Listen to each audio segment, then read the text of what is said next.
film yang baik. Karena nanti ada persyaratan juga. Oleh karena itu setelah naskah ada syarat, yaitu juru skenario.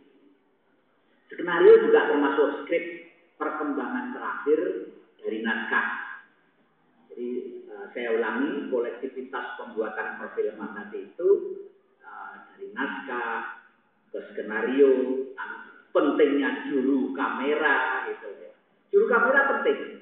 Coba bayangkan, dialog sudah bagus, lighting bagus, skenario bagus, pemain bagus. Kebetulan juru kameranya ini tidak menguasai trik-trik, angle-angle dan dramatisir dari lensa itu sendiri. Ini juga menghasilkan kurang.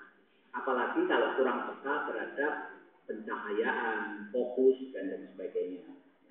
Jadi juru kamera memegang peranan penting karena kamera dan juru kamera itulah yang menentukan baik tidaknya kualitas gambar. Masih kualitas gambar, belum kualitas perfilman, kualitas gambar. Jadi pada juru kamera dan kamera itu sendiri. Lalu syarat yang lainnya adalah juru suara atau sound. Ini sangat mempengaruhi. Film yang lemah, tapi didukung oleh sound system, penyuaraan yang begitu canggih, Dolby misalnya.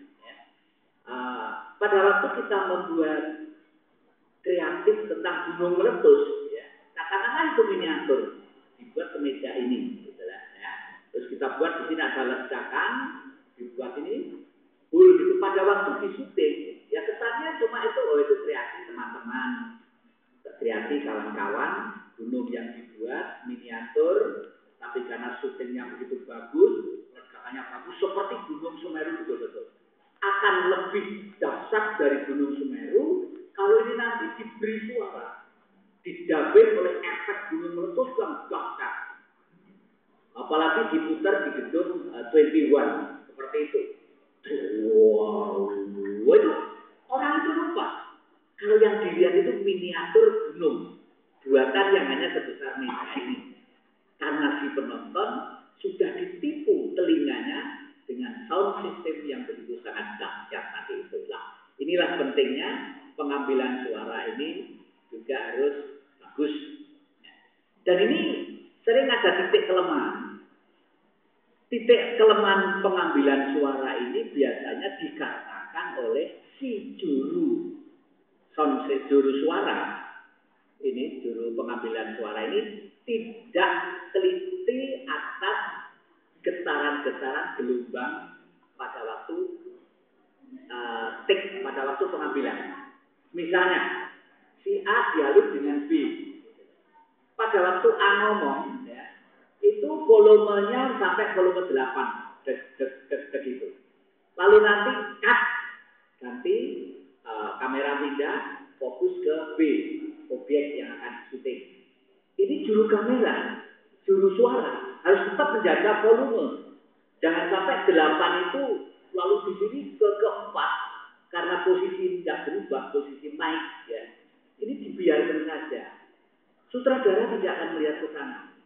Sutradara hanya melaksanakan kewajiban visualisasi yang disuting sesuai dengan skenario. Tapi teknis yang lainnya, meskipun tetap di bawah komando sutradara, dia mempunyai kegiatan absolut. Makanya sang sutradara pasti diberi kode dulu, clapper ya, clapper itu yang tulisan ini scene berapa, tag gitu, kamera siap, sound siap, lighting oke, action, gitu. Jadi istilah action mulai pengambilan gambar itu apabila keseluruhannya siap, termasuk kontinuitas volume volume dari suara tadi itu suara. Lalu cahaya ini juga penting karena cahaya ini kadang-kadang kalau keliru kita memberi teknis pencahayaan itu juga merubah pikiran orang menjadi capek. Menjadi capeknya itu begitu.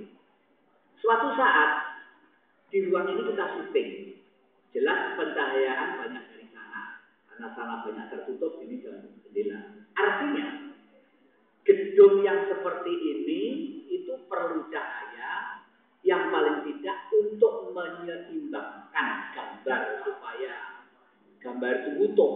Cahaya itu harus dibantu lighting dari sana, misalnya seperti itu. Sehingga